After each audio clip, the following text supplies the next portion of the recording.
Last time हमने state machine को अगले स्टेप पर ले जाने की कोशिश की, और वो अगला स्टेप ये था कि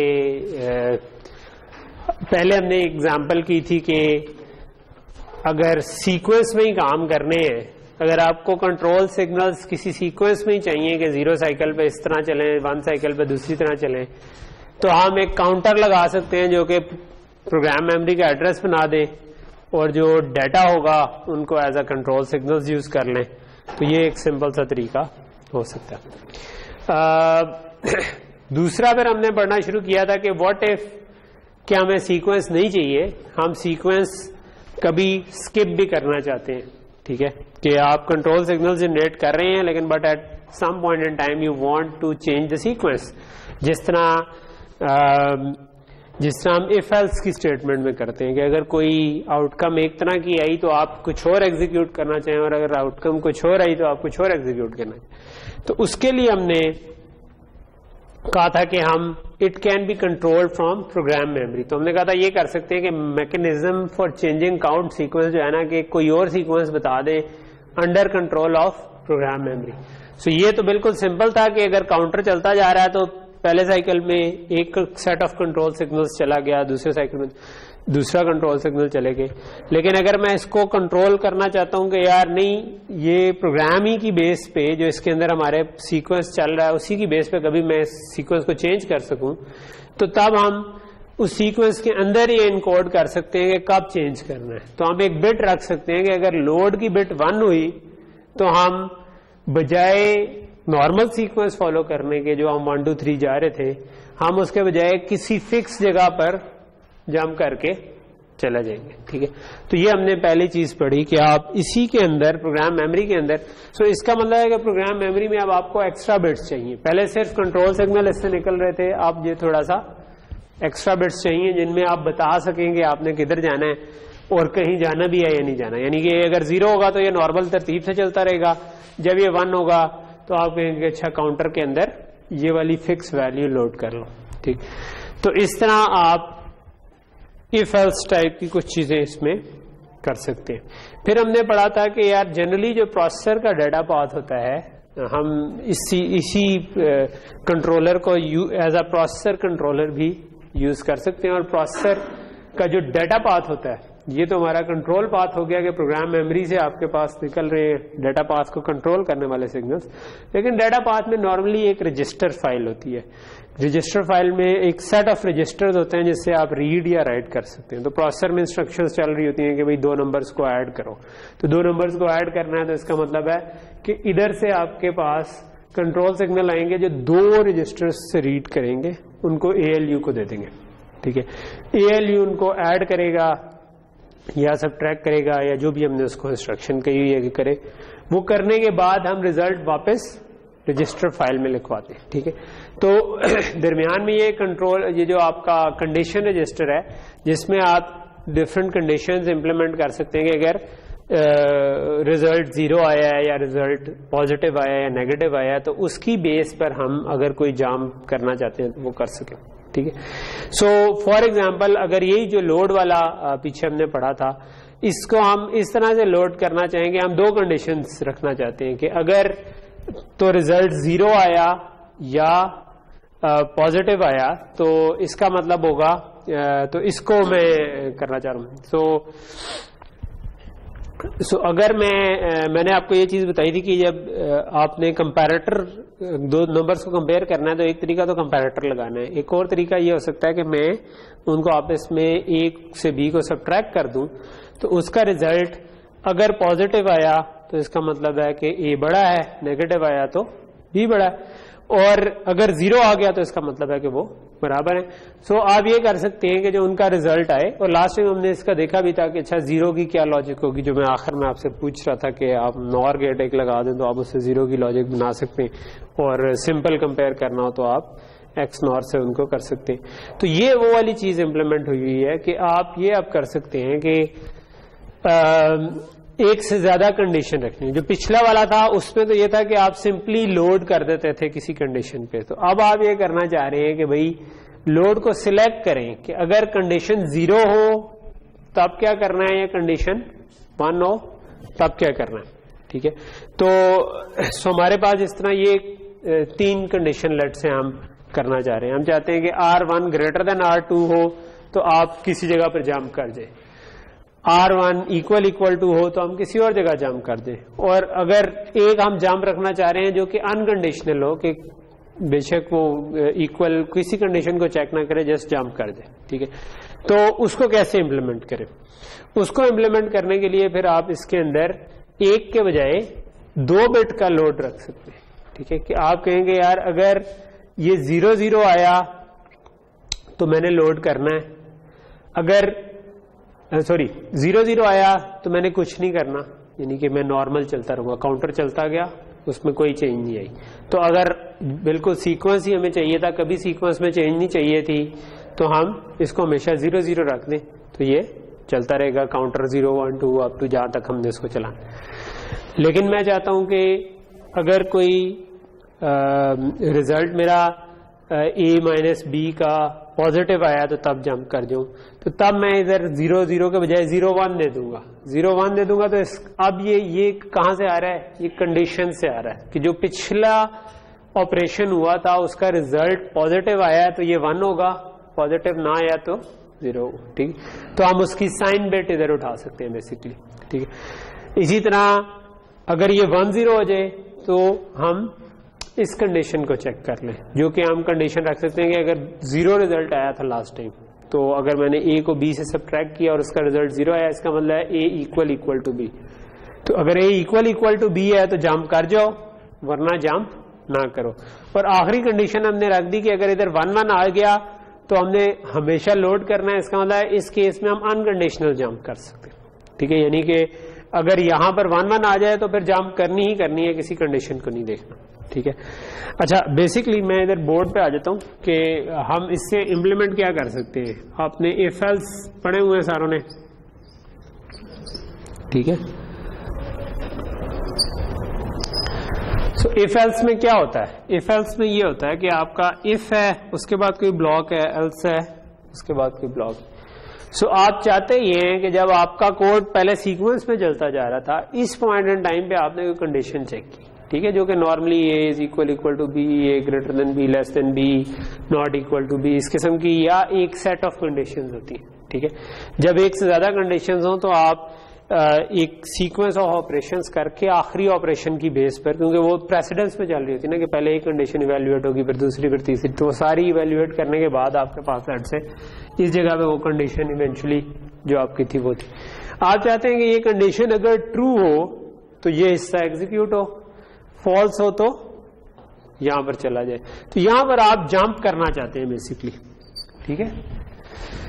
सो अब जो फॉर एग्जाम्पल मैंने A greater than B check करना था, या तो मैं इधर कंडीशन अगर जंप में, अगर मैंने असल में A greater than B check करना था, तो इधर मैं अगर A लेस देन B की कंडीशन लगा दूं तो क्या होगा कि अगर A less than B true होगा तो ये उठ के जंप कर जाएगा। अगर ये A less than B false हुआ, इसका मतलब A greater than B। Basically मुझे लेस देन इक्वल टू की वैसे तब लगानी चाहिए, लेकिन मैं जस्ट फॉर सिंप्लिसिटी इस वक्त इक्वल टू की बात नहीं कर रहा। तो अगर मैं लेस देन इक्वल टू की लगा दूं तो ये एक्चुअली जब A ग्रेटर देन B होगा तो ये चीज एग्जीक्यूट हो जाएगी, जंप नहीं करेगा। अगर A लेस देन हुआ तो जंप कर देगा। तो what I can do is कि मैं A माइनस B करूं और उसके हिसाब से इधर अप्रोप्रिएट कंडीशन सिलेक्ट कर लूं कि मुझे एक हमने रखी हुई थी, अभी हमने सारी कंडीशंस कोड नहीं की हुई है, हमने जो अभी डाली है इसके अंदर वो 2 डाली है कि पॉजिटिव आ रहा है या 0 आ रहा है। सो लेट्स से कि ये पॉजिटिव है और ये 0 है, ठीक है। सो मैंने अगर ये लेट्स से फॉर सिंप्लिसिटी में लेस देन कह रहा हूं या लेस देन और इक्वल टू में इस वक्त लेट्स से फॉर सिंप्लिसिटी में ज्यादा फर्क नहीं कर रहा, ऑल्दो असल में इनमें फर्क है, और अगर हम इसको इम्प्लीमेंट करना चाहें तो हमें उसके कुछ फर्दर और करने पड़ेंगे या कुछ करना पड़ेगा। तो मैं कहता हूं कि मैंने A less than B check करना था, ठीक है। सो मेरे पास पॉजिटिव चेक करने की सपोर्ट थी, तो मैं B माइनस A अगर करूं और वो पॉजिटिव आए तो इसका क्या मतलब हुआ कि B बड़ा है, ठीक है। सो B बड़ा है, इसका क्या मतलब हुआ A छोटा है। तो मैं B माइनस A कर दूं और देख लूं कि अगर वो पॉजिटिव आ रहा है तो मैंने जंप करनी है, तो इसका मतलब है A is less than B।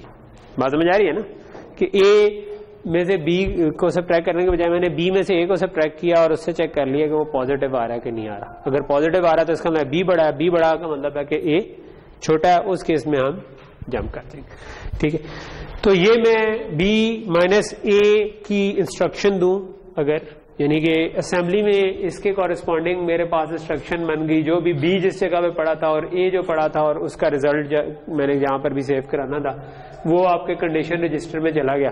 ठीक है, अब अगर कंडीशन रजिस्टर पॉजिटिव आ गया तो क्या होगा, पॉजिटिव अगर आ गया तो इधर मैंने उससे अगली इंस्ट्रक्शन में, ये वाले मैंने उससे पिछली इंस्ट्रक्शन में सब्ट्रैक्शन की थी, उससे अगली इंस्ट्रक्शन में मैंने लोड पे रख दिया 0 1 रख दिया। तो इसका क्या मतलब हुआ कि यहां से उठाओ रिजल्ट। यहां पे कौन सा रिजल्ट आ रहा होगा, यहां पे रिजल्ट आ रहा होगा कि क्या लास्ट इंस्ट्रक्शन का जो रिजल्ट आया था वो पॉजिटिव था या नहीं था। तो अगर पॉजिटिव आ रहा हुआ तो लोड 1 हो जाएगा और हम ब्रांच कर जाएंगे।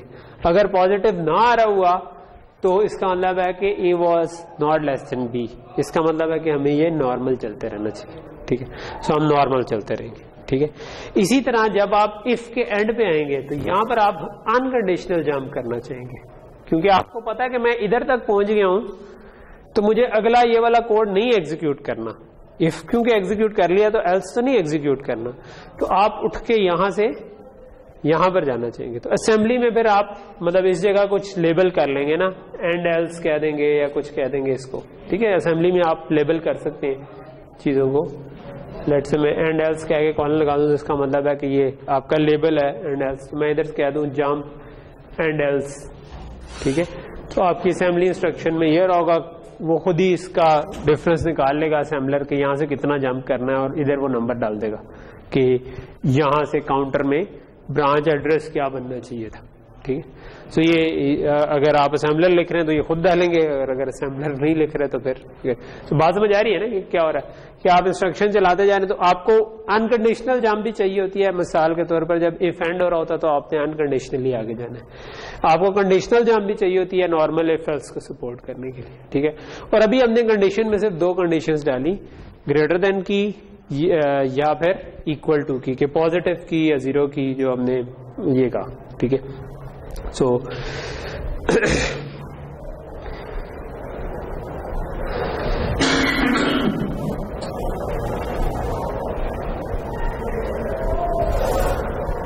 नॉर्मली वैसे जो काउंटर है ये खुद भी मतलब हमने तो काउंटर का डिजाइन बीच में पीछे यूज किए हुए हैं, तो ये मतलब ये ALU बेस्ड यानी कि एडर बेस्ड काउंटर हम बना लेते हैं और इसको रजिस्टर इधर बना लेते हैं ताकि ये जो हमारा अदरवाइज आपका क्रिटिकल पाथ लंबा हो सकता है कि आप अगर यहाँ पर रजिस्टर ना हो तो वो कॉम्बिनेशनल पाथ काफी बड़ा बन सकता है। तो नॉर्मली आपका फिर इस किस्म का होगा कि आपकी कंडीशन ये वही तस्वीर है, सिर्फ यहाँ पर हमने काउंटर को एक्सपैंड कर दिया और यहां से भी रजिस्टर्ड आउटपुट आ रही है। जो ब्रांच एड्रेस है ये भी रजिस्टर से निकल के आ रहा है, कंडीशन सिलेक्ट भी रजिस्टर से निकल के आ रही है और ये भी रजिस्टर से निकल के आ रहा है। तो आपका ओवरऑल कॉम्बिनेशनल पाथ जो है वो इतना लंबा नहीं है।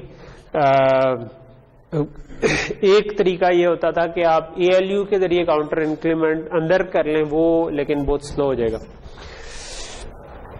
अच्छा, अगर हम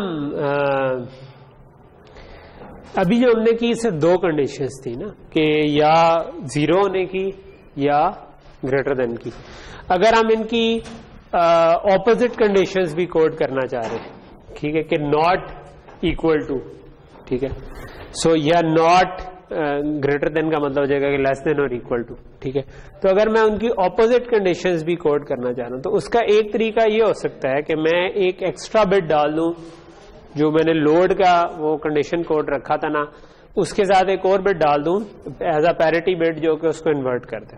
ठीक है, सो अगर आपके पास greater than R1 greater than R2 implement किया हुआ तो आप ये कह सकते हैं कि अगर मैंने लेस देन करना है तो मैं उसका उसकी कंडीशन को किसी तरह नॉट कर सकूं। सो नॉट कैसे कर सकते हैं? नॉट करने के लिए आपको लॉजिक डिजाइन से याद होगा वैसे कि नहीं याद, कि अगर मेरे पास एक सिग्नल आ रहा है, मैं चाहता हूं कि ये एक इनेबल है जो कि कंट्रोल कर ले, जब मैं 1 करूं तो ये इसको नॉट कर दिया करे लेकिन अदरवाइज इसको आगे फॉरवर्ड कर दे।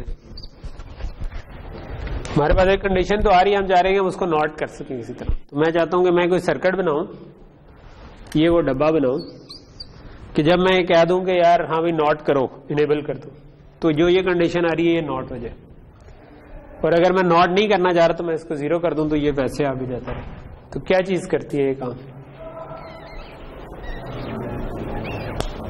क्या सर्किट बनेगा? नहीं रजिस्टर नहीं जा रहा, combinational total.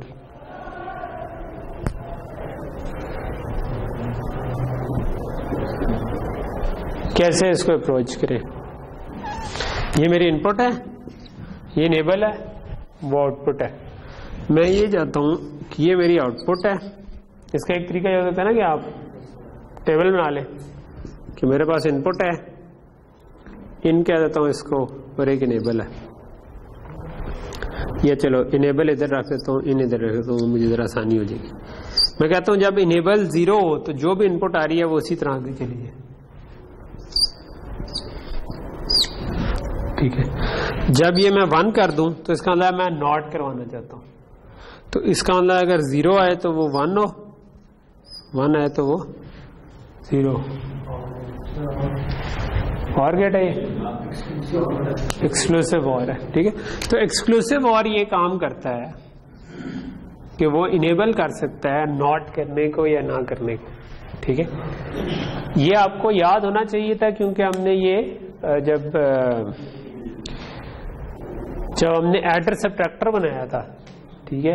I don't know हमने सिस्टम डिजाइन में ये किया कि नहीं, लेकिन हमने लॉजिक डिजाइन में जब एडर सब्ट्रैक्टर बनाया था, जो टूज कॉम्प्लीमेंट के थ्रू हम सब ट्रैक कर रहे थे ना, कि हमने कहा था कि इनपुट का टूज कॉम्प्लीमेंट ले लें। तो हमने क्या किया था कि हम चाहते हैं कि यार अगर सब्ट्रैक्ट करना है तो वो पूरी की पूरी इनपुट नॉट हो जाए, यानी कि ए और बी अगर 2 नंबर आ रहे हैं तो बी की सारी बिट्स नॉट हो जाए। तो वहां पर हमने एक्सक्लूसिव और लगाया था उसको इनेबल डिसेबल करने के लिए, कि अगर उसको नॉट करना है तो वो एक्सक्लूसिव और के जरिए नॉट कर। तो ये just it was a check कि आपको वो चीजें याद है कि नहीं। तो यहां पर अब आप अगर देखें तो ये वो वाली पैरिटी बिट जिसे हम कह रहे हैं, ये वो कंट्रोल कर रही है कि हमने कंडीशन को नॉट करना है कि नहीं। तो ये बिल्कुल वही चीज है, सिर्फ हमने एक बिट एक्स्ट्रा डाल दी है अब, जो कि ये कंट्रोल करती है कि जो ओरिजिनल कंडीशन थी उसको नॉट करना है या नहीं करना। अगर ये 0 होगी तो इसका मतलब नॉट नहीं करना, ये डायरेक्ट यूज हो रही है। अगर ये 1 हो गई इसका मतलब कि जो कंडीशन आ रही है उसको नॉट कर दो, ठीक है। तो अगर इक्वल इक्वल टू की कंडीशन थी उसको नॉट किया तो वो नॉट इक्वल टू की कंडीशन बनी। तो इस तरह आप 2 कंडीशन सपोर्ट इधर करके ग्रेटर देन और इक्वल टू की और एक नॉट की बिट डाल के आप ये कर सकते हो कि greater than, equal to, not equal to, less than, ये सारे के सारे कॉम्बिनेशंस फिर सपोर्ट कर सकते हो। सो यहां तक चीज समझ आ गई, ठीक है। सो इसमें अभी तक हम जो है ना डेटा पास को डेटा पाथ कह रहे थे, यानी हमने एक तस्वीर पढ़ी थी जिसमें रजिस्टर्स वगैरह हमने थोड़ा सा दिखाए थे शुरू में, लेकिन बेसिकली अगर हम थोड़ा सा कंप्लीट डेटा पाथ बनाने की कोशिश करें तो वो कुछ इस किस्म का होगा। मे बी मैं इसको थोड़ा सा बड़ा कर लेता हूँ अगर नजर आ रहा हो, छोटे छोटे नजर नहीं स्क्रीन से, ओके। तो थोड़ा सा लेफ्ट साइड से कट गया, बट बेसिकली वो कंडीशन है तो आई थिंक उसमें मजा नहीं। तो ये वाली चीज तो हम देख चुके हैं कि आपका हर दफा काउंट बढ़ता जा रहा है, तो ये तरतीब से चलता जा रहा है।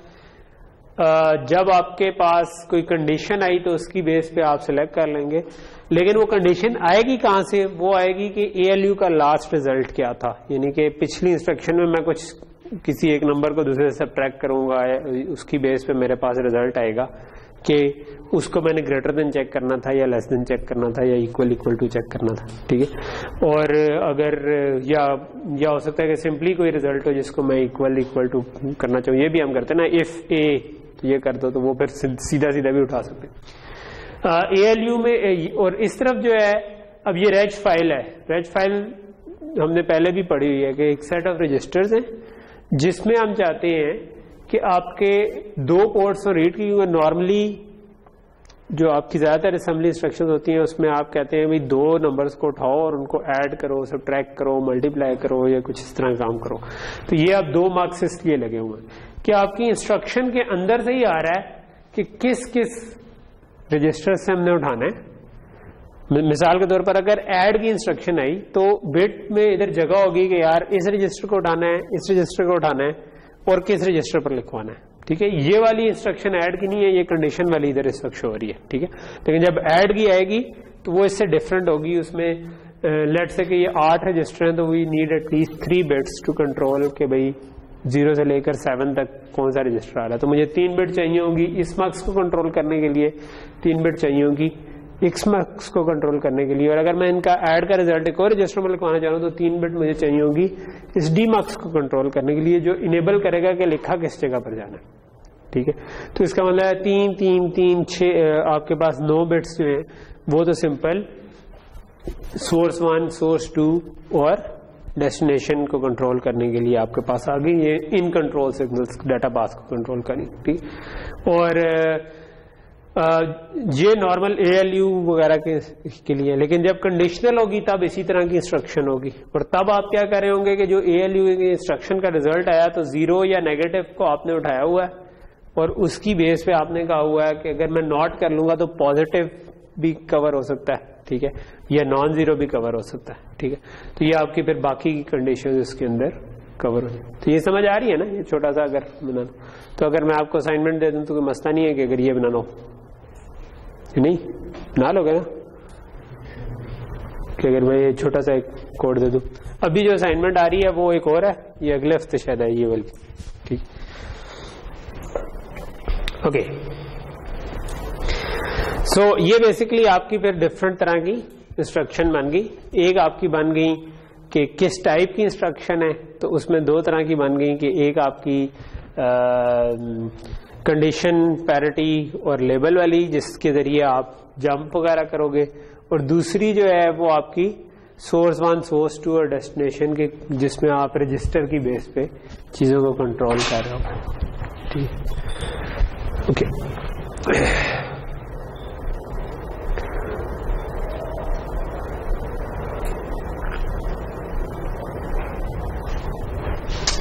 इसमें कोई चेंज है? ये तो मुझे वैसी लग रही है। कंडीशनल मल्टीप्लेक्सर, अच्छा नहीं, इसमें चेंज है। इसमें क्या है, सॉरी मुझे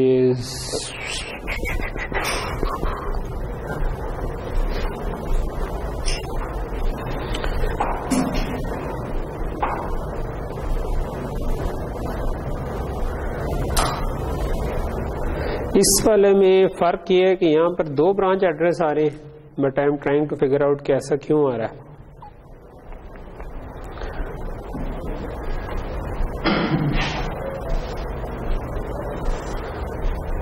अच्छा, ठीक है। सो इस केस में आपने मतलब इस केस में आप देखें तो हमने एक नेक्स्ट एड्रेस सिलेक्ट की फील्ड भी इसके अंदर डाल दी है, जिसकी बेस पे आप सिलेक्ट एक से ज्यादा एड्रेसेस कर सकते हैं। एक एड्रेस जो आपका इंस्ट्रक्शन के अंदर आ रहा है, ठीक है, जो कि इस जगह पर टाइड है, ठीक है, लेकिन आप इसके अलावा अगर एड्रेसेस जो हैं वो चूज कर सकते हैं बेस्ड ऑन दिस फील्ड। तो ये अगर आप मजीद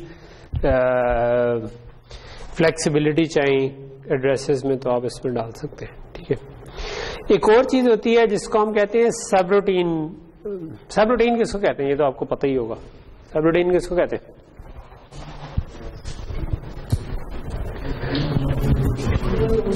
हाँ,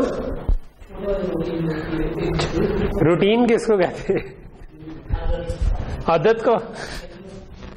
अच्छा यार, प्रोसीजर का तो पता होगा किसको कहते हैं। नहीं, प्रोग्रामिंग में प्रोसीजर, सबरूटीन, फंक्शन, फंक्शन का पता है? फंक्शन को ही सबरूटीन कहते हैं, ठीक है। फंक्शन, सबरूटीन, प्रोसीजर ये सारे एक ही मीनिंग में इस्तेमाल होते हैं, ठीक है, कि आप फंक्शन कॉल को सबरूटीन कॉल भी कहते हैं या प्रोसीजर कॉल भी कहते हैं, ठीक है। ये लफ्ज एक ही मैंने। तो आपने अगर कोई फंक्शन कॉल करना है लेट्स से, ठीक है, तो अभी तक जो हमने प्रोसेसर छोटा सा बनाया था उसके अंदर अभी फंक्शन कॉल की प्रॉपर सपोर्ट नहीं है। फंक्शन कॉल की प्रॉपर सपोर्ट से क्या मुराद है? मैं कोई छोटा सा लेट से फंक्शन बनाता हूं जो हमेशा से हम एक एग्जांपल करते आ रहे हैं जी, फैक्टोरियल ले लो जी, ठीक है, या या 2 नंबरों को ऐड भी कर लें, ये भी कर सकते थे। तो मैं एक फंक्शन बना लेता हूं जिसमें मैं कहता हूं कि जी ये मेरे पास n इसको पास करना है, ठीक है। तो मैं सूडो कोड लिख रहा हूं, मैं साथ वो इंट नहीं लिख रहा अभी, लेकिन बेसिकली आप वो इंट भी लिखेंगे और जो कुछ भी करेंगे। तो ये तो आपने यूज किया हुआ है ना, चलो। तो मैं इधर कहीं पे कॉल करना हो, मैं कहूंगा फैक्टोरियल ऑफ x लेट से ले लो, और थोड़ी देर बाद गया और मैंने कहा फैक्टोरियल ऑफ y, कोई और वेरिएबल था जो मैंने कहीं पे डिक्लेयर किए हुए लेट से, और उनको कोई वैल्यूज भी दी हुई। सो ये यू अंडरस्टैंड दिस थिंग, ठीक है।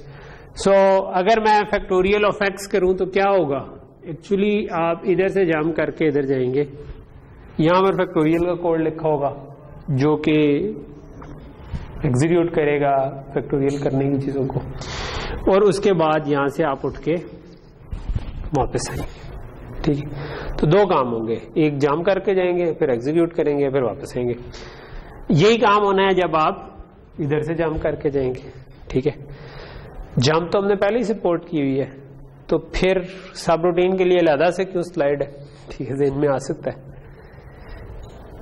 कि मैं अगर इधर से जाम करके इधर आता हूं तो जाम तो मैंने सपोर्ट की हुई है, अनकंडीशनल जाम सपोर्ट की हुई है ना। तो ये अगर एक लेबल मैं बना दूं फैक्टोरियल का, तो मैं जाम लेबल करके इधर जाम करके आ जाऊंगा, जो कि उसमें अनकंडीशनल जाम जो थी उसके जरिए मैं इधर पहुंच गया।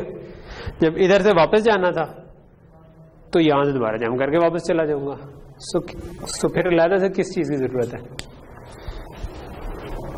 किसी चीज की जरूरत नहीं है। जरूरत है, मैंने 2 दफा क्यों लिखा है, इसकी वजह है कि एक जरूरत है कि जब मैंने इधर से जाम करके आना है, फिर भी जरूरत नहीं है वैसे तो ना, क्योंकि हमें पता है कि कितना आगे जाम करना है, तो आपने वही ब्रांच एड्रेस दे दिया तो चले गए। लेकिन जब मैंने इधर से वापस आना है तो मैंने वापस किसी और जगह आना है। तो फर्क ये है कि जाम में एक जाम करके जाने का है फर्क, एक वापस आने का, ठीक है। जब फंक्शन कॉल करना होता है तो आपने वापस भी आना होता है। इफ एल्स में तो होता है ना, जाम करके चले गए तो वहां से कोड आगे चलता रहा, बात खत्म होगी। जब आप फंक्शन कॉल करते हैं तो फंक्शन में आप जाम करके चले गए, लेकिन आपने वापस उसी जगह पर आना है, ठीक है। तो अगर वो आपने जिंदगी में किसी एक ही दफा फंक्शन कॉल करना हो फिर तो मसला नहीं था, लेकिन अगर आपने जिंदगी में वो एक से ज्यादा दफा कॉल करना है, तो आपने जब पहली दफा कॉल किया था तो वापस आपने उसके बाद पहुंचना है, और दूसरी दफा जब किया था तो उसके बाद। तो यहां पर अब आपको एक तरह की वेरिएबल जाम चाहिए कि जिसमें आप कंट्रोल कर सकें किधर वापस आना है। लेकिन किधर वापस आना होता है, जहां से जाम करके गए थे उससे एक लोकेशन आगे कि जो उनसी इंस्ट्रक्शन आखिरी चल रही थी जब जाम किया था उससे एक आगे। तो उसके लिए आप ये कर सकते हैं कि जो प्रोग्राम काउंटर है आप उसको जाम करते हुए साथ सेव कर लें, ठीक है। जब भी फंक्शन कॉल वाली जाम करें तो प्रोग्राम काउंटर को सेव कर लें, और जब आपने वापस आना है तो आप यही वाली वैल्यू प्रोग्राम काउंटर में लोड कर दें इंक्रीमेंट करके। तो एक अगली भी वापस आना था ना, तो आप इस प्रोग्राम काउंटर को उस वक्त सेव कर लें जिस वक्त जंप आया था, और फिर उसको एक इंक्रीमेंट करके वापस लोड कर लेना जिस वक्त आपने रिटर्न करना होगा। तो ये बात समझ आ रही। सो जब आप इंस्ट्रक्शन चलाते चलाते फैक्टोरियल ऑफ एक्स पर आए तो आपने ये वाली जो इंस्ट्रक्शन थी जो जंप की इंस्ट्रक्शन थी, इस जंप पर आपने प्रोग्राम काउंटर को अपने पास सेव कर लिया। नॉर्मली इस वाली इंस्ट्रक्शन को हम नॉर्मल जंप से थोड़ा डिफरेंट ट्रीट करते हैं, क्योंकि इसने एक्स्ट्रा काम ये भी करना है कि प्रोग्राम काउंटर को सेव करना है। तो इसको अमूमन वैसे ना जैल कहते हैं, जंप एंड लिंक, ठीक है, कि जंप भी करो साथ प्रोग्राम काउंटर को लिंक कर दो, कहते हैं उस रजिस्टर में, ठीक है। तो ये अमूमन जाम के बजाय जैल कहलाती है, लेकिन आप बाकी कोई फर्क नहीं है, मतलब आपने एक जगह से जाम करके फिक्स जगह पर ही जाना है तो कोई इश्यू नहीं है। तो वो वहां से आपने जंप किया और साथ आपने इसको सेव कर लिया। लेकिन जब आपने वापस आना है then you need an instruction जो कि प्रोग्राम काउंटर को वापस लोड कर देती है। तो अब आपके यहां पर जो एड्रेस सिलेक्ट की या कंडीशन सिलेक्ट वाली चीजें हैं उनके अंदर एक ऑप्शन ये भी होनी चाहिए कि वो सिलेक्ट कर सके कि भाई इसको वापस लोड करना है, ठीक है। यानी कि ये जो कंडीशन सिलेक्ट अगर जितनी बिट्स का था उसमें एक कॉम्बिनेशन ऐसा होना चाहिए कि जो इसको कवर कर सके, इस वाले केस को भी, कि ये वाली इंस्ट्रक्शन जो है ये वापस लाने के लिए इस्तेमाल हो। ठीक, तो ये बात समझ आ रही? ठीक, तो सब रूटीन कॉल सपोर्ट करने के लिए आपको प्रोग्राम काउंटर को किसी जगह पर सेव करने की जरूरत पेश आती है। ओके, सो इसे रिलेटेड एक डिजाइन प्रॉब्लम छोटा सा कर लेते हैं। ठीक है, पिछली दफा शायद मैंने ये कराया नहीं था, बट मैंने छोड़ दिया था बच्चों पर, लेकिन आई थिंक कि मैंने जब एग्जाम चेक किए थे तो बच्चे फंस गए थे, तो हम इस दफा इसको कर लेते हैं। और बेसिकली इससे अब क्योंकि हमने आर्किटेक्चर्स पढ़ लिए हैं ना, कि थोड़े बहुत रजिस्टर फाइल का भी पता चल गया, कंट्रोलर, डाटा पाथ वगैरह का, तो अब अगर आपको कोई स्पेक्स दे कि मुझे ऐसी चीज चाहिए, तो आप वहां पर डिजाइन का काम कर सकते हैं। तो एज अ स्टूडेंट मुझे ये डिजाइन वाला पार्ट इंटरेस्टिंग लगता था कि जब आपको भी कुछ करना पड़े, तो आप आई होप कि आप लोग भी इसको एंजॉय करें। और क्योंकि ये अब आपकी वो स्किल एक्चुअल में टेस्ट हो रही होती है। ये मैटर नहीं करता कि आप गलत करें कुछ, इट डजेंट मैटर, क्योंकि जब भी आप फर्स्ट टाइम चीजें ट्राई करते हैं आप गलत करते हैं चीजों को। ठीक है, बट इंपॉर्टेंट चीज ये है कि उस गलती से डर के बंदा पीछे झिझक ना पैदा करे, बल्कि सीखे उससे और फिर अगली दफा उसको ओवरकम कर ले। तो हम करना ये चाह रहे हैं कि ये अब हम एक लेट्स से कि हम एक छोटा सा कंप्यूटेशनल स्ट्रक्चर बना रहे हैं प्रोसेसर टाइप का, जिसके अंदर ये वाली चीजें हम सपोर्ट करना चाहते हैं। ठीक है, तो ये आपको टेबल दे दिया, लेट्स से पेपर में मैंने आपको टेबल दे दिया है कि भाई मैं ये चीजें सपोर्ट करना चाहता हूं, इसकी मुझे data path and controller design करके दें।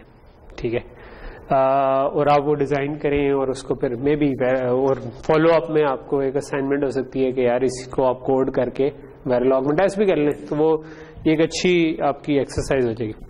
सो करना हम ये चाह रहे हैं, नहीं हो जाएगा क्या, नहीं परेशान नहीं होना। तो क्यानी ने मुड़ के पीछे देखा क्या पता नहीं। ठीक है, अच्छा वैसे मुझे फर्स्ट टाइम जब ये वाला पार्ट आया था कोर्स का, जिसमें जब मैं सिस्टम डिजाइन का कोर्स पढ़ा था और टीचर ने एक लेक्चर में कंट्रोलर से माइक्रो कोडेड पे आया और माइक्रो कोडेड से पूरा प्रोसेसर डिजाइन हो गया, तो मेरे लिए बड़ा फैसिनेटिंग था। बिकॉज मेरे जहन में ना ये वाली बिट फंस जाती होती है कि ना अगर मुझे कोई चीज समझ नहीं आ रही ना, तो एक वो क्या पंजाबी में खुरक रहती है बंदे को कि यार ये कैसे होता है। ठीक है, तो वो मतलब मुझे पसंद है कि मुझे क्लियर हो कि निचले कि ट्रांजिस्टर कैसे बनता है, उससे गेट्स कैसे बनते हैं, उससे बाकी चीजें। पहला लेक्चर था हमारा वो इसी का था, क्योंकि मेरे लिए ये फैसिनेटिंग चीज थी कि ये चीजें पूरी from the bottom up right up to, क्योंकि ट्रांजिस्टर्स, गेट्स,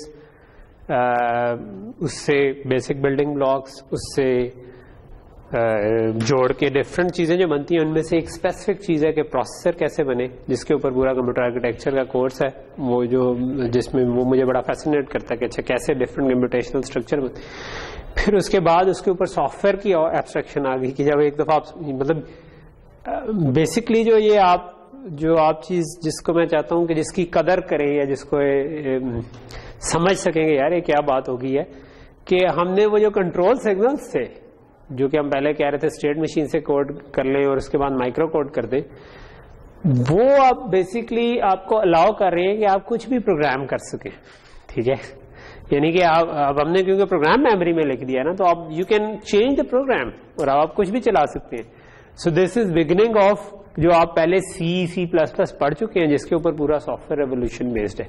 तो ये बड़ी फैसिनेटिंग सी चीज थी कि अच्छा कि इट्स नॉट दैट डिफिकल्ट। ठीक है, और फिर जब हमें पहली दफा उन्होंने हमारे एग्जाम में जब क्वेश्चन आया, तो हमारा कोई 5 घंटे का एग्जाम था जिसमें हमने ये कोड करना था। ठीक है, और एक प्रोसेसर डिजाइन करना था और कोड करना था छोटा सा इसी तरह का समझो। ठीक है, तो वो जब मैंने पेपर देखा मैंने कहा मेरे से तो नहीं होगा। ठीक है, ये तो बड़ा कॉम्प्लेक्स कोई चीज है, लेकिन उन्होंने दिए हुए थे हमें 5 घंटे, लैब एग्जाम था। ठीक है, और कि आप आराम से तसल्ली से करें। तो उसका ये था कि मतलब ऑब्वियसली जब आपका एग्जाम का प्रेशर हो या असाइनमेंट का प्रेशर हो, आप स्टूडेंट लाइफ में आपको ज्यादा ये चीज शायद क्लियर हो कि आखिरी जो टाइम होता है उसमें बंदा बहुत कुछ कर जाता है। ठीक है, तो वो पहले बंदे ने ठंड रखी होती है एंड पे आके तो वो उस 5 घंटे में पहले तो फर्स्ट तो शॉक था कि यार नहीं होगा, और फिर उसके बाद जो नेक्स्ट था वो था कि अच्छा चलो आप 5 घंटे तो हैं, कुछ तो करो। ठीक है। तो वो फिर कागज पकड़ा, डिजाइन करना शुरू किया। इट टर्न आउट कि जब आधे पौने घंटे बाद जो है वो डिजाइन की शक्ल बनना शुरू हो गई और घंटे बाद डिजाइन रेडी हो गया और उसके अगले घंटे बाद उसका वेरिलॉग कोड भी रेडी हो गया, उसके घंटे बाद टेस्ट बेंच भी हो गया, ठीक है। और आप उसको बेसिक सा टेस्ट भी कर लिया और दिखा भी दिया और ठीक चल गया, ठीक है। तो कई दफा कोई और आपको स्ट्रेच करे ना तो तब आपको पता चलता है कि नहीं ये काम मैं कर सकता था। तो मैं ये पूरी बात करने का जो मकसद है ना, वो जो कैनी का एक्सप्रेशन था ना जब मैंने ये डिस्कस किया वो था कि मुझे लगा कि शायद इसको ये फील हो रहा है कि शायद ये ना कर सके। आप भी स्ट्रेच होंगे, थोड़ा सा करने की कोशिश करेंगे, इंडिविजुअली बैठे होंगे तो कर लेंगे, ठीक है। इट्स गुड कि कोई और स्ट्रेच किए बगैर आप ये कर सके। इससे ज्यादा अच्छी स्किल है ना कि एक तो ये है ना कि आपको किसी ने पुश किया, एक जो वाकई आर्टिस्ट होते हैं, मतलब डिजाइन इज एन आर्ट, मैं ये समझता हूँ, ठीक है। जो आर्टिस्ट होते हैं, जिस तरह वो मोजार्ट होगा या बीथोवन होगा जो पियानो बजाता होगा, दे काम उनको कोई पीछे से पुश नहीं कर रहा होता कि यार अब तूने कोई नई निकालनी है ट्यून या कुछ करना है। हो सकता है कर भी रहे हो, आई डोंट नो कि वो एक्चुअल में क्या है, लेकिन जो आपकी एक सेल्फ मोटिवेशन होती है, ठीक है, तो वो होनी चाहिए मेरा ख्याल है। ओके, सो यहाँ पे मैं रैंट एंड करता हूँ, वापस आता हूँ।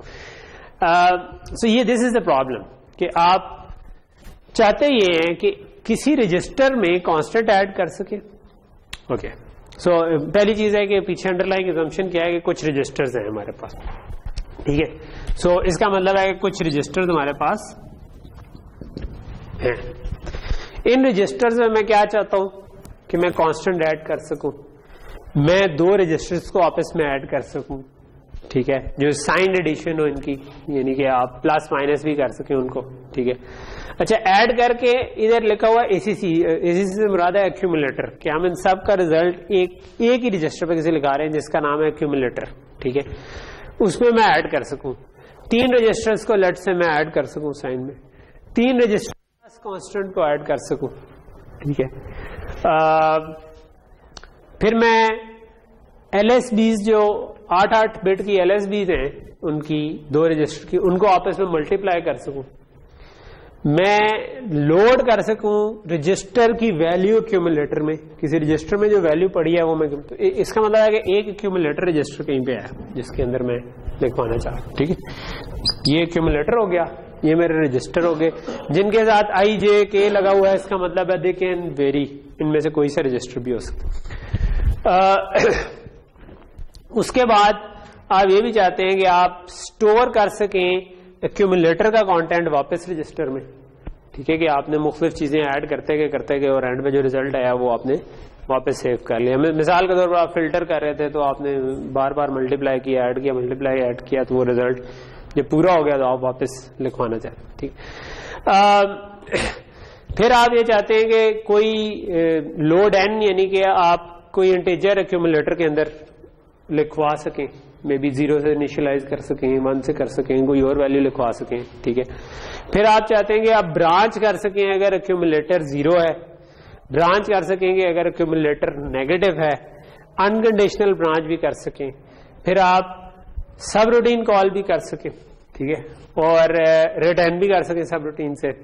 और इसके अलावा आप राइट शिफ्ट बाय 16 और राइट और लेफ्ट शिफ्ट बाय 16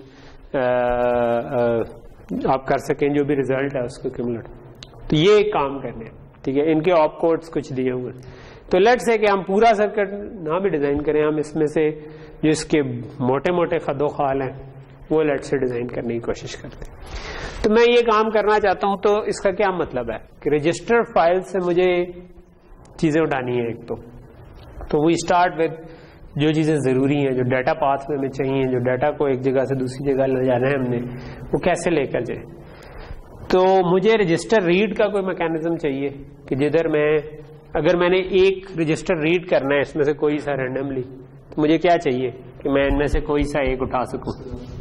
सो एक मार्क्स लगाऊंगा, सो आई नीड 1 मार्क्स जिसको मैं सिलेक्ट कर सकूं, ठीक है। और ये सिलेक्ट हो जाएंगे आपके जो R1, R2, R3 जो भी इंस्ट्रक्शन में आ रहे। सो इसका मतलब है एक प्रोग्राम मेमोरी तो कहीं ना कहीं पर है जिससे इंस्ट्रक्शन निकल रही है ना। उस इंस्ट्रक्शन ऑब्वियसली पहला स्टेप होना चाहिए शायद कि हम इसका इंस्ट्रक्शन सेट डिजाइन करें, ठीक है, कि हम डिजाइन करेंगे कि मेरे पास जो प्रोग्राम मेमोरी से आउटपुट आ रही है उसमें ये वाली इंफॉर्मेशन कैसे पड़ी हुई होगी, ठीक है। तो लेट्स से कि आपका एक चीज हो जाएगी ऑप कोड जो कि इधर लिखा हुआ है 4 बिट का, ठीक है। फिर आपने ये सारे काम करने, ठीक है। एक्यूमुलेटर तो फिक्स है, ठीक है, बट आपकी डिफरेंट टाइप की इंस्ट्रक्शंस हैं जिनमें आपने अप टू 3 रजिस्टर्स आपने रीड करने हैं, ठीक है। तो आपको किसी तरह रजिस्टर 1, रजिस्टर 2, रजिस्टर 3 और उसके अलावा कांस्टेंट की जगह भी चाहिए, क्योंकि इस वाली इंस्ट्रक्शन में हमें नजर आ रहा है कि कांस्टेंट भी चाहिए, ठीक है। तो एक तो कुछ इस किस्म का स्ट्रक्चर बनेगा कि जो ये वाली इंस्ट्रक्शन है लेट से उसमें आपके पास रजिस्टर 1, 2, 3 और कांस्टेंट आ जाए। इससे ऊपर वाली रजिस्टर जो इंस्ट्रक्शन है, अच्छा उस केस में आपके पास सिर्फ प्लस करना है, इस केस में आपने उनको प्लस माइनस भी करना है। तो इसका मतलब क्या हुआ कि मुझे एक और तरह की इंस्ट्रक्शन भी हो सकती है कि जिसमें आपने यही काम ही करना है, जो 0, 0, 1, 0 अगर आएगा इधर, तो ये वाली इंस्ट्रक्शन थी जब 0, 0, 1, 1 आया करेगा, तो सॉरी 1, 1 वाली हमने ऊपर वाली कही थी, तो 1, 0 अगर आएगा तो आपने ये काम करना है कि 3 को ऐड करना है, लेकिन आप साइन भी दे सकते हो। आप बिल्कुल यही वाले 3 दोबारा उठा सकते हैं और इसके आगे आप कह सकते हो कि साइन की बिट्स है कि 0 हुआ तो मैं इनको ऐड करूंगा, 1 हुआ तो सबट्रैक्ट कर दूंगा। तो तीनों के लिए आप 3 बिट्स वो रखते हैं, कांस्टेंट के बजाय उसके लिए यूज करना, ठीक है। अगर आपने 2 के लिए करना है तो आप यही कह सकते हैं कि जब 0, 0, 0, 1 आ रहा है, यानी ये वाली इंस्ट्रक्शन, तो इसमें आप यही काम कर लें बट 2 को यूज कर लें और साइन उसी जगह पर आप यूज करते रहे, लेट्स से, ठीक है। तो पहला काम ये होगा कि you have to come up with कि मैं इनको किस तरीके से इंस्ट्रक्शंस में प्लेस करूं, ठीक है। जब आपकी लोड की इंस्ट्रक्शन आ जाएगी तो load instruction is totally different. Load instruction में आप चाह रहे होगे कि एक्यूमुलेटर उस जगह पर लोड हो, ठीक है। तो उसमें आपको सिर्फ एक रजिस्टर का एड्रेस चाहिए, क्योंकि लोड के अंदर आपने सिर्फ एक रजिस्टर बताना है और कुछ नहीं बताना। तो इसका ऑप कोड आया तो फिर आपको बस रजिस्टर नंबर चाहिए। इसी तरह स्टोर करना है तो आपको रजिस्टर नंबर चाहिए, सिर्फ वहां से उठाकर इसके अंदर लिखो। अच्छा, सो एक्यूमुलेटर पे पोटेंशियली क्या क्या लिखवाया जा सकता है, क्योंकि सबसे ज्यादा एक्यूमुलेटर पे चीजें आ रही है। Constant, 2 register plus constant, 2 registers plus constant, 3 register plus 3 constant, 3 register, या ये हो सकता है कि एक रजिस्टर की वैल्यू, ठीक है। तो काफी सारी चीजें आ गई। तो क्या करें, कैसे सोचें इसको। ये तो मैंने एक रजिस्टर रीड करने का मैकेनिज्म, एट मैक्स हमने कितने रजिस्टर रीड करने। सो इसका मतलब है हमें एटलीस्ट 3 मार्क्स चाहिए। हार्डवेयर बना रहे हैं, अगर वर्स्ट केस में 3 चाहिए तो इसका मतलब 3 लगाने पड़ेंगे। हार्डवेयर में हम इस तरह नहीं सोच सकते कि अगर बेस्ट केस हो तो 1 लग जाए, अदरवाइज 3, क्योंकि जब वर्स्ट केस के लिए आपको डिजाइन, सॉफ्टवेयर में तो आप कह सकते हैं ना कि अगर एक इनपुट आई तो यूं कर लूंगा, दूसरी है तो यूं। हार्डवेयर में आपके पास आपको जो वर्स्ट केस है उसके लिए आपको डिजाइन तो करना ही है, ठीक है। तो आपने 3 मार्क्स तो आपके आने, इन तीनों से आपके पास नंबर निकल रहा है। इसके अलावा जो आपकी इंस्ट्रक्शन थी उसके अंदर से कोई कांस्टेंट भी आ रहा है, ठीक है। आप ये भी चाहते हैं कि ये तीनों रजिस्टर्स जो हैं ये ऐड हो सके, लेकिन आप ये भी चाहते हैं कि किसी केस में ये 3 ना हो बल्कि 2, किसी केस में ये 1 भी हो, ठीक है। किसी केस में कांस्टेंट हो, किसी केस में ना हो। तो ये कैसे कर सकते हैं कि किसी केस में 1 हो, किसी केस में दूसरा हो, इसको कैसे कंट्रोल करेगा। नहीं, रीड तो फिर चारों हो जाएंगे ना। अगर मैं इसके आगे लेट से मैं कहता हूं इन सब को मैं ऐड कर देता हूं, ठीक है, किसी तरह, क्योंकि हमने ऐड ही करना है ना, मैं चारों को ऐड कर देता हूं लेट से, ठीक है। ये तो चारों को ऐड कर देगा, ये तो नहीं काफी होगा, ठीक है।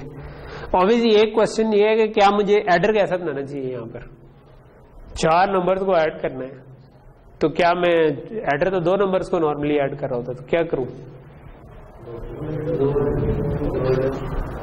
नहीं यार, आपने एडर मल्टीप्लायर और उसके ऊपर बड़ा टाइम लगाया हुआ है। सोचे व्हाट्स द बेटर वे कि अगर आपको 4 नंबर ऐड करने हो तो what's the better way to do it.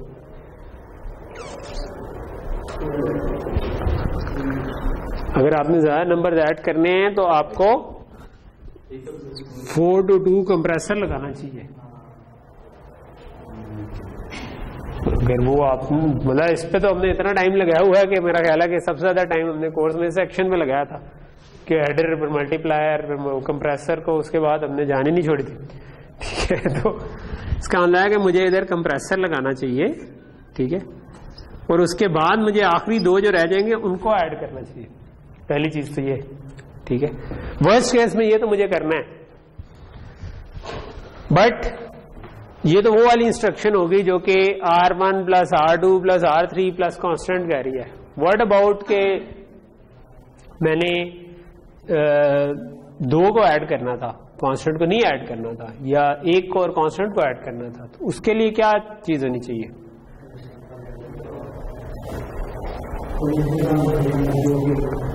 मैं फिर चाहूंगा कि यार यहां से जरूरी नहीं है कि ये रजिस्टर आए, तो रजिस्टर ना आए तो क्या आए? कैसे मैं कह सकता हूं कि इसका इफेक्ट खत्म हो जाए इस हेडर में?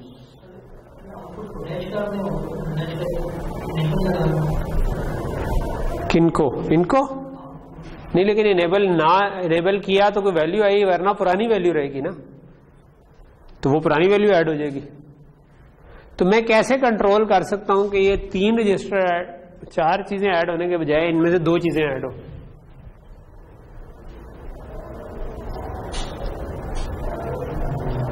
मैं कैसे इनेबल कर सकता हूं कि यहां से कांस्टेंट जो है कभी लेट से कांस्टेंट आए लेकिन कभी ना आए? ना आए का क्या मतलब है? ना आए का मतलब हो सकता है कि 0 डाल दूं, क्योंकि हार्डवेयर में ये तो नहीं होगा कि ना आए। अगर एक पोर्ट है तो उस पर कुछ ना कुछ तो आएगा भाई। ठीक है, 0 आएगा या 1 आएगा। तो ना आए जब आपके जहन में आ रहा हो तो देन थिंक अबाउट इट कि ना आए से मेरा मतलब 0 था या मेरा मतलब 1 था।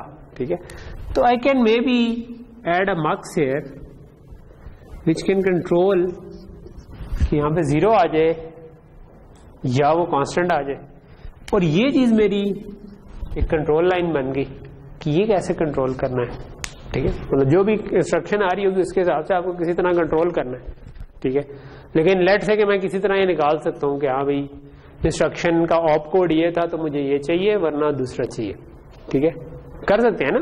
मैं कह सकता हूं कि यार अगर ये दोनों ऑप कोड आ रहे हो फिर तो ठीक है, फिर op code is equal to this और दिस, सो कांस्टेंट चाहिए वरना नहीं चाहिए। ठीक है, और वो इक्वालिटी कंपैरेटर बनाना is not that big a deal. ठीक है, वो मैं बना सकता हूं। इसी तरह मैं बाकी रजिस्टर्स में भी काम कर सकता हूं। ठीक है, कि इसको आना था कि नहीं आना था, इसको आना था कि नहीं आना था। ठीक है, इसको खुद आना था या नहीं आना था। ठीक है, ये भी कर सकता हूं। ऑब्वियसली हमने इधर साइन वाला चक्कर भी डालना है। ठीक है, अगर साइन डालना है तो क्या करने की जरूरत है मुझे? अगर एक नंबर पॉजिटिव आ रहा था तो मुझे क्या करना है? उसी तरह फॉरवर्ड करना है। अगर नेगेटिव किसी ने कहा कि नहीं इसकी ये वाली ये तो माइनस कर दो, इसको साइन बिट वाली जगह पर माइनस भेज दिया। ठीक है, एक तो उस नंबर की साइन बिट होती है ना, एक है कि आप हमने ये कहा हुआ है कि हम इसको प्लस माइनस कर सकें। तो अगर मैं इसको प्लस माइनस करना चाहता हूं तो मुझे एक बिट में आएगा कि भाई ये माइनस करना है या नहीं करना। वो जो बिट अगर 1 आ रही है तो मुझे इसमें क्या करने की जरूरत है? मुझे इसका डूज कॉम्प्लीमेंट लेने की जरूरत है। और इस जगह पर अगर मैं उसको फ्लिप कर दूं तो मुझे पीछे से इस कंप्रेसर में 1 या 2 या मतलब मुझे वो ऐड करने की जरूरत है ना, क्योंकि 3 ऐड हो रहे हैं तो उनका मुझे चूज करना पड़ेगा कि मुझे 1 ऐड करना है या 2 ऐड करना है। ठीक है, डिपेंडिंग ऑन के 2 को फ्लिप किया था तो वो 2 ऐड होगा, 1 को फ्लिप किया था तो 1 ऐड होगा। So I need some extra bits in compressor. ठीक है, कि मुझे वो 1 ऐड करना है कि नहीं करना। ठीक है, तो वो ऐसे एक से ज्यादा शायद 1s में उसको दे रहा हूं कि यार इसका 1 ऐड करना है कि नहीं करना है, इसका 1 उसको भी कंप्रेसर में डाल दो। ठीक है, तो वो भी सिलेक्ट होना चाहिए। ठीक है, तो यहां तक समझ आ रही है? ये जो हम डिजाइन कर रहे होते हैं ना, this is called data path. इसके जो ये वाले सिग्नल आ रहे हैं सिलेक्ट लाइन, ये हम इंस्ट्रक्शन की बेस पे कंट्रोल कर सकते हैं, ठीक है। और ये भी मैंने सिर्फ ALU टाइप के इंस्ट्रक्शंस को देखा है, ठीक है। ऑब्वियसली ये रीड हो रहा है, इसको राइट बैक भी करना है, ठीक है। अगर मैंने सिर्फ एक रजिस्टर इसके अंदर लोड करना है तब क्या करूं? तब मैं ये कर सकता हूं कि बाकी सब को 0 कर दूं और इधर से जो रजिस्टर आएगा वो उसमें 0 ऐड होके जब लिखवाएंगे तो वो ऑटोमेटिकली वही रजिस्टर होगा। तो बेसिकली ये जो लोड वाली इंस्ट्रक्शन है, इसको मैं कह सकता हूं कि यार जिसने एक्यूमुलेटर में लोड करना है, कि मैं कह सकता हूं कि भाई ये वाली इंस्ट्रक्शन में मैं कांस्टेंट 0 दे देता हूं, ठीक है। तो इसका क्या मतलब हुआ कि वो लोड ही हो जाएगा ना, ठीक है। इसी तरह स्टोर की इंस्ट्रक्शन है, उसके लिए मुझे इधर बैक पे पास चाहिए कि मैं इसको इधर रजिस्टर पर लिखवाने के लिए हमने सिर्फ स्टोर का ही कहा हुआ है इस वक्त, ठीक है। तो मैं इसको ब्रॉडकास्ट कर दूं और एक मेरे पास इधर इनेबल हो कि अगर स्टोर वाली इंस्ट्रक्शन आएगी तो फिर मैं इसको लिख पाऊं। इसी तरह इन मक्सेस की सिलेक्ट लाइंस भी आपके पास इंस्ट्रक्शन से निकल कर आएंगी, क्योंकि इंस्ट्रक्शन की कुछ बिट्स है ना, बात समझ आ रही है ना। तो आप इसको केयरफुली अगर डिजाइन करते जाएं तो जो दूसरी साइड की लॉजिक है जो इसकी तरफ लगेगी, ये प्रोग्राम मेमोरी है, इसके पीछे आपका एक काउंटर लगेगा, ठीक है। सब रूटीन कॉल सपोर्ट करनी है तो आपको एक और रजिस्टर लगाना है जिसके अंदर आप स्टोर, तो इधर से एक कंट्रोल सिग्नल आ रहा है कि जब सब रूटीन कॉल वाली इंस्ट्रक्शन आए तो इसके अंदर वैल्यू स्टोर करनी है।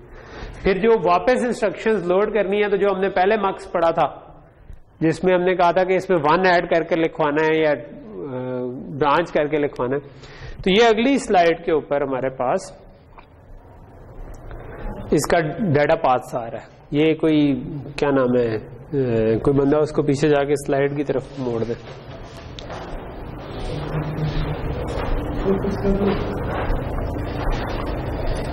ठीक है, so ये it could be a bit different from the design that we were making, but मैं इसको अगर बड़ा करके दिखाऊं तो हमें क्या करना है, हमें इस रजिस्टर में या तो प्लस सपोर्ट करना है या सब रूटीन कॉल का एड्रेस आना है, ठीक है, या आपका जंप का एड्रेस आना है, ठीक है। जंप कहां से आएगी, इट विल डिपेंड कि इन जगहों पर क्या इंस्ट्रक्शन बन रही है, ब्रांच की कंडीशन के ऊपर डिपेंड करेगा। अगर आपने इसका पूरा पूरा डाटा पाथ वो इंस्ट्रक्शन फॉर्मेट डिसाइड किया हुआ है तो इस कॉम्बिनेशनल क्लाउड ने डिसाइड कर लेने कैसे। अगर मैं इधर आकर देखूं तो ये रजिस्टर्स हैं जिनसे आप रीड कर रहे हैं, ठीक है। तो अगर आप देखें तो ये तकरीबन वही चीज है कि इन रजिस्टर्स की बेस पे 3 मल्टीप्लेक्सर लगे हुए हैं जो हमने उधर लगाया हुआ था, क्योंकि एंड पे आपको उन तीनों को चाहिए। साथ ही आप आगे मार्क्स लगाया हुआ है, क्या मैंने इसको 0 उठाना है या मुझे इसको नॉट करना है। अगर साइन बिट आपके पास आ रही थी कि आपने उसको नेगेटिव माइनस करना है तो आप इसको नॉट कर देंगे। एक और रजिस्टर ये एक और मार्क्स ये चूज कर रहा है कि मैंने अगर सारों को ऐड करना था तो मैं मजीद इसमें कुछ ना डालूं, अदरवाइज मैं इसमें 1 ऐड करूं, नहीं तो 2 ऐड करूं, नहीं तो 3 ऐड करूं। अगर तीनों को नॉट करना था तो तीनों का 2's कॉम्प्लीमेंट निकलेगा, प्लस 1 और 1 ऐड होना था ना, 2's को हमें फ्लिप करके 1 ऐड करना होता, तो वो 3 हम इकट्ठा ऐड कर देंगे। अगर 2 को नॉट करना था तो 2 का 2's कॉम्प्लीमेंट निकलेगा और 1 है, ठीक है। तो ये वाली चीज यहां से आ रही है। और नीचे 4 to 2 कंप्रेसर है और उसके बाद आपके पास एंड पे कैरी प्रोपेगेट एडर आ रहा है और वहां से आपके पास आ रहे हैं। एक्यूमुलेटर में एक एक्स्ट्रा पाथ इस केस में इन्होंने लोड के लिए बनाया हुआ है, लेकिन ऑब्वियसली अगर हमारा डिजाइन इससे डिफरेंट था, हमने कहा था कि भाई अगर ऑलरेडी ऐड करके हमने ऐड की फंक्शनैलिटी दी हुई है और एडर की वैल्यूज अगर हम 0 कर दें तो लोड हो जाएगा। We don't need anything extra, हम कंट्रोलर के थ्रू हैंडल कर लेंगे, तो we don't need this line in the mux, ठीक है। सो ये डिपेंड करता है, ये डिजाइन चॉइसेस है, ठीक है। कहीं भी आप ऑप्टिमाइज कर लें चीज को थोड़ा सा, कहीं पर आप ना करें, ठीक है। सो ये बात समझ आ रही है। तो एंड पे क्या हुआ कि हमें एक प्रॉब्लम हमने इससे स्टार्ट हुए जो देखने में रीजनेबली कॉम्प्लेक्स नजर आ रहा था, बट हमने जब उसकी इम्प्लीमेंटेशन में गए तो हमने सोचना शुरू कर दिया कि यार क्या चीजें जरूरी हैं। हमने कहा अच्छा रजिस्टर फाइल जरूरी लगेगी, उसके बाद हमने कहा अच्छा उसको कितने रीड्स की जरूरत है, तो हमने कहा अच्छा 3 मार्क्स लगेंगे। फिर हमने कहा अच्छा उनको फ्लिप करने की जरूरत है या नहीं, हमने कहा अच्छा इसके लिए तो हमें एक और मार्क्स चाहिए, कभी 0 भेजना है कभी फ्लिप करके भेजना है, ठीक है।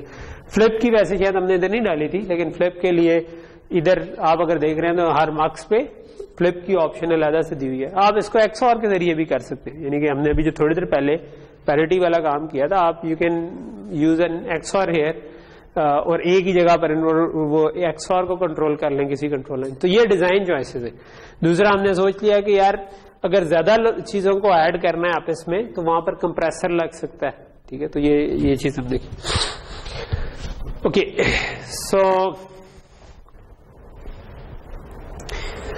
अच्छा एक चीज जो ये तो खैर डिजाइन एग्जांपल हो गई, I might give you an assignment in next week जो कि ये इससे मिलती जुलती कुछ हो, ठीक है, ताकि आपको एक तरह से पेपर की तैयारी का मौका मिल जाए, क्योंकि एग्जाम में प्रॉबेबली इस किस्म का एक आध क्वेश्चन होगा, ठीक है, जिसमें आपको वो जो शुरू में टेबल था उस किस्म की स्पेक्स दे दीजिए कि हमने ये चीज सपोर्ट करनी है और उसको फिर आप कहते हैं डिजाइन करें और वो कर सकें, ठीक है। माइक्रो कोडेड के सेक्शन से इस किस्म की चीजें अमूमन आ जाती है, जरूरी नहीं बट ज्यादा चांस है, ठीक है। अच्छा फंक्शन कॉल जो अभी हमने थोड़ी देर पहले डिस्कस की थी, उसके लिए हमने क्या किया था, हमने कहा था कि हमें प्रोग्राम काउंटर का जो वैल्यू है वो हम सेव करा लें और जब हमने वापस रिटर्न करना होगा तो उस वैल्यू में +1 करके वापस प्रोग्राम काउंटर में लोड कर दें। अच्छा एक इसके अंदर जो मसला है ना वो ये है कि फंक्शन के अंदर भी तो फंक्शन कॉल हो सकता है, ठीक है, जिस तरह मैंने अभी थोड़ी देर पहले लिखा फैक्टोरियल, ठीक है। सो फैक्टोरियल की हमने एक रिकर्सिव इम्प्लीमेंटेशन भी तो पढ़ी हुई है ना, याद है आपको कि आप ये कह सकते हो ना कि if n is equal to 1 तो रिटर्न 1, या बल्कि इफ भी लगाने की जरूरत नहीं है, आप कह देते हैं फैक्टोरियल ऑफ, नहीं इफ लगेगा, इफ लगेगा यानी कि इस लगेगा, हाँ। So if n is equal to 1 तो आप 1 रिटर्न कर दो, ठीक है। एल्स रिटर्न फैक्टोरियल ऑफ, जरूरी मैं जो खैर बात करने लगा था उसके लिए ये जरूरी नहीं था कि हम रिकर्सिव इम्प्लीमेंटेशन करें, कोई भी फंक्शन जो फर्दर फंक्शन कॉल कर रहा हूं, ठीक है। सो ये मेरा मेन था, ठीक है, और मेन के अंदर मैंने कहा कि यार मैं factorial of let's say 4 call करता हूं, ठीक है। तो यहां से जंप करके मैं इधर आया, जब मैंने जंप किया तो जो प्रोग्राम काउंटर था वो मैंने सेव कर दिया। अब मैंने जब रिटर्न करना था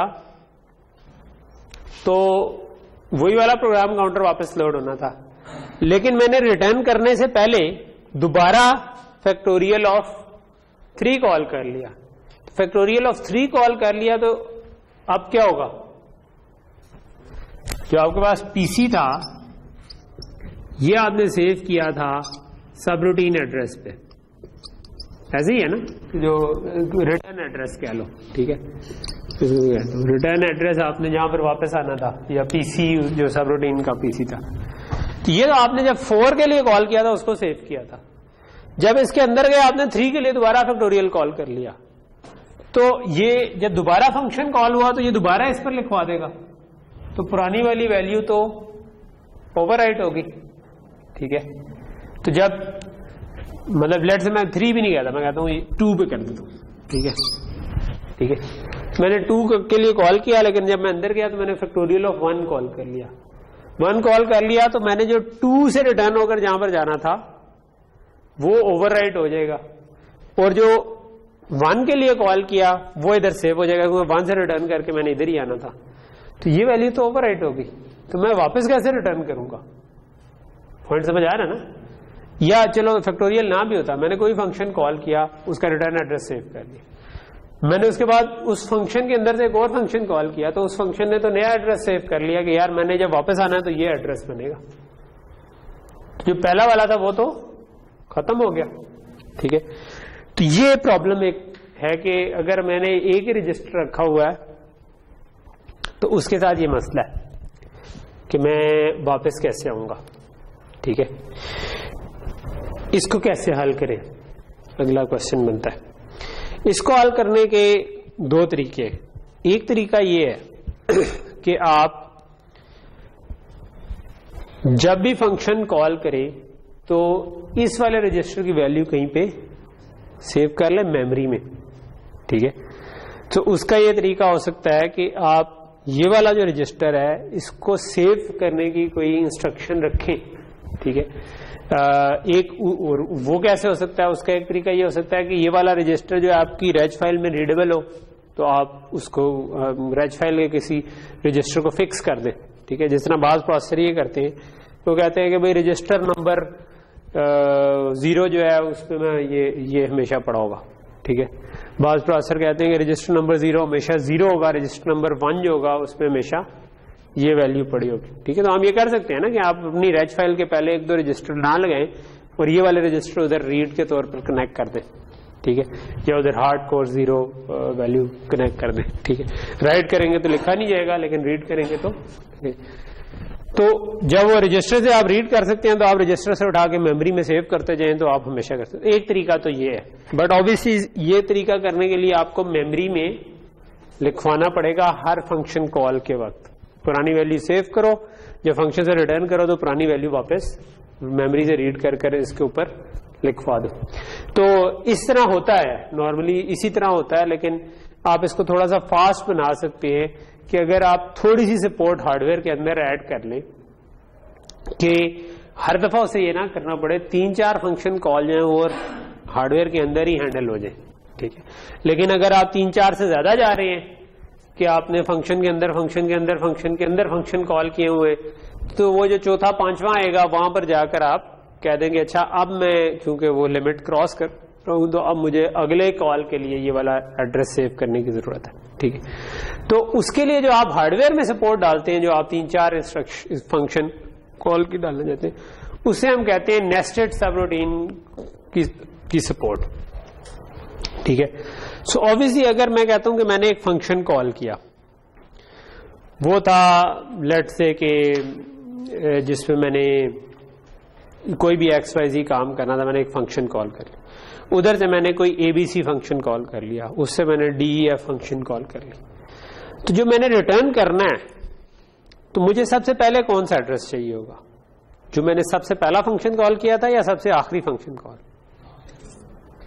सबसे आखिरी वाला, क्योंकि मैं जिस फंक्शन के अंदर हूं मैं उससे रिटर्न करके उससे पिछले वाले फंक्शन में आऊंगा।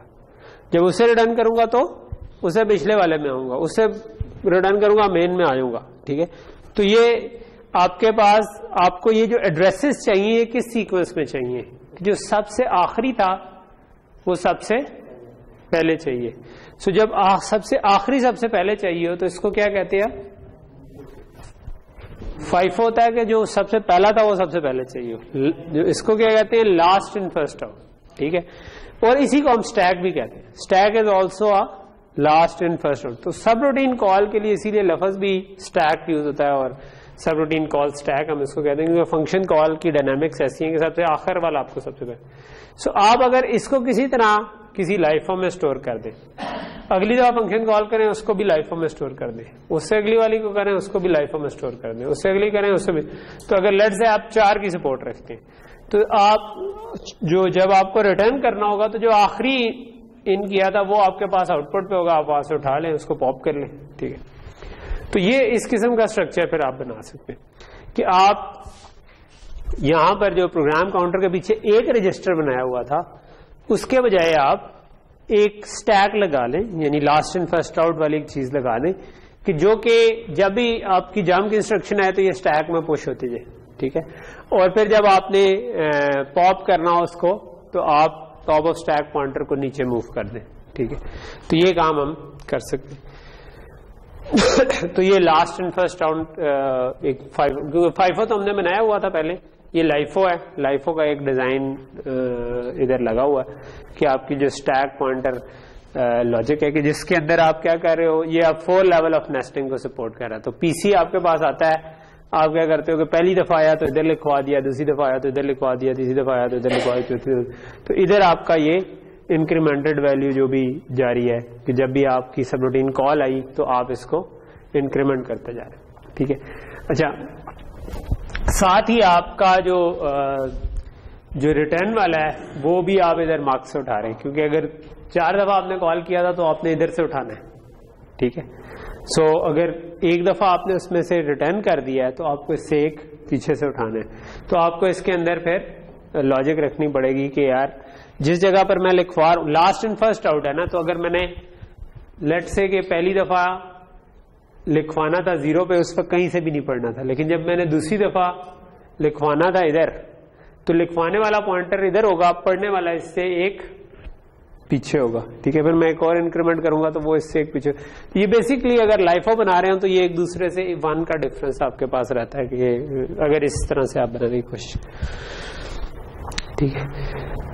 अच्छा, एक छोटा सा और टॉपिक है इंडिपेंडेंट ही, जिस तरह ये सबरूटीन कॉल का भी इंडिपेंडेंट से ही टॉपिक था। अगला टॉपिक है लूप सपोर्ट का, ठीक है, कि अगर आप ऐसा कंप्यूटेशन स्ट्रक्चर बनाना चाह रहे हैं जिसमें आपने लूप की भी सपोर्ट हार्डवेयर में डालनी है, ठीक है। अक्सर प्रोसेसर में लूप की सपोर्ट हार्डवेयर में डायरेक्टली नहीं होती, इनडायरेक्टली तो होती है क्योंकि सारे लूप एग्जीक्यूट कर रहे हैं।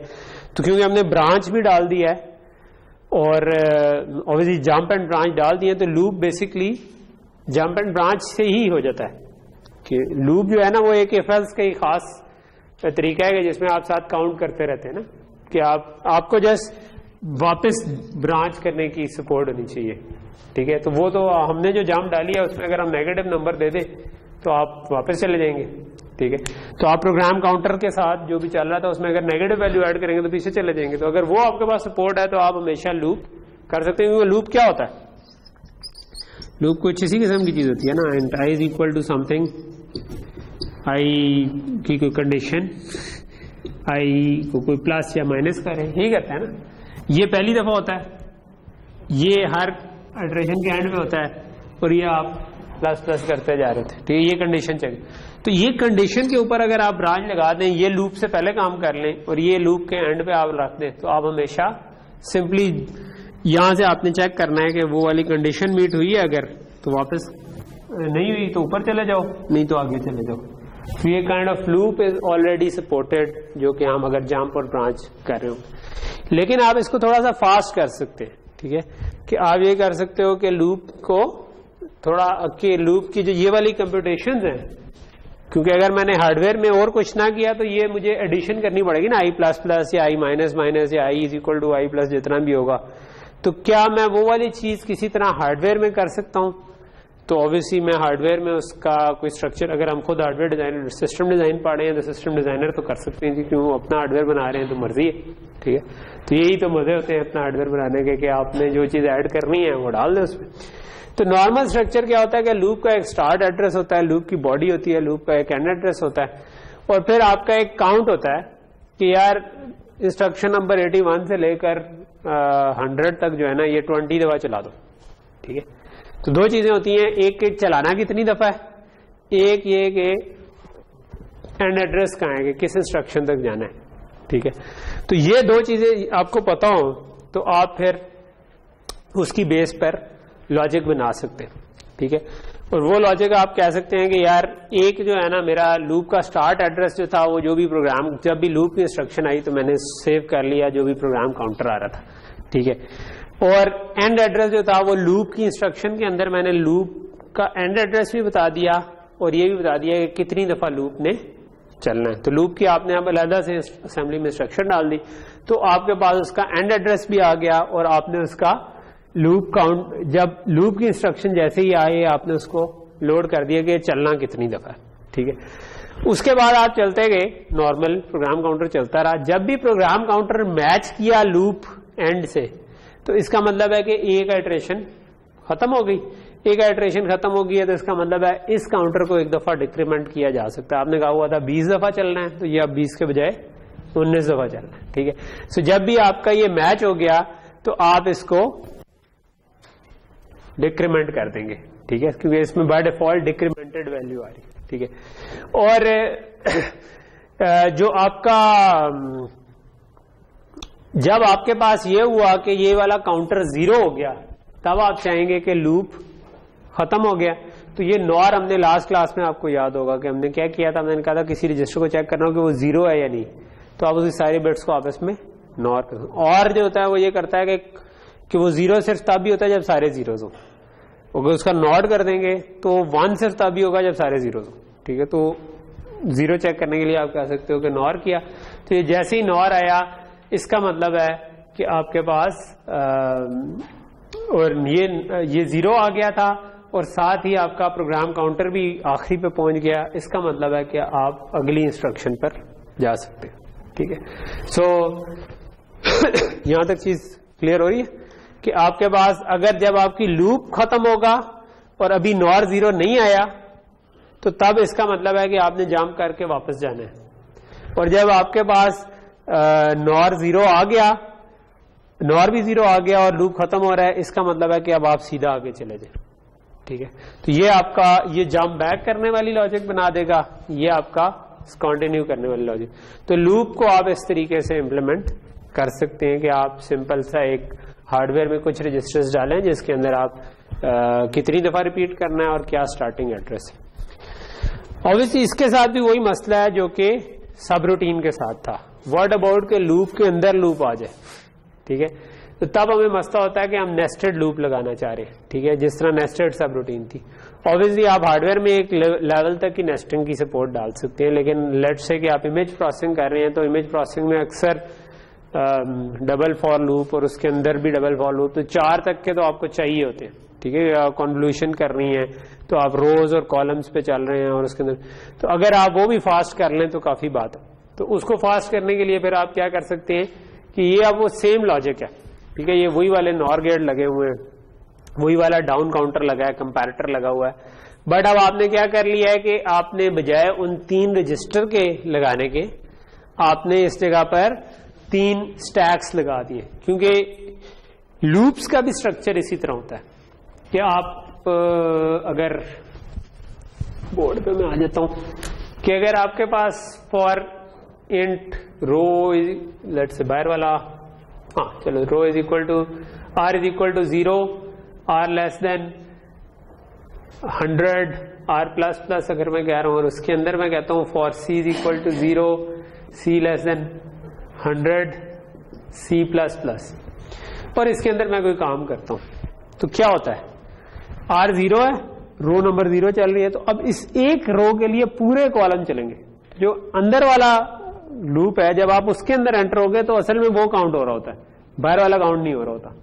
ठीक है, तो जब आपका ये खत्म हो जाएगा फिर बाहर वाला काउंट होना शुरू। सो इसका मतलब है कि इसके अंदर एक और लूप होता तो वो अंदर वाला पहले का, तो लास्ट इन फर्स्ट आउट वाली चीज ही बन रही है।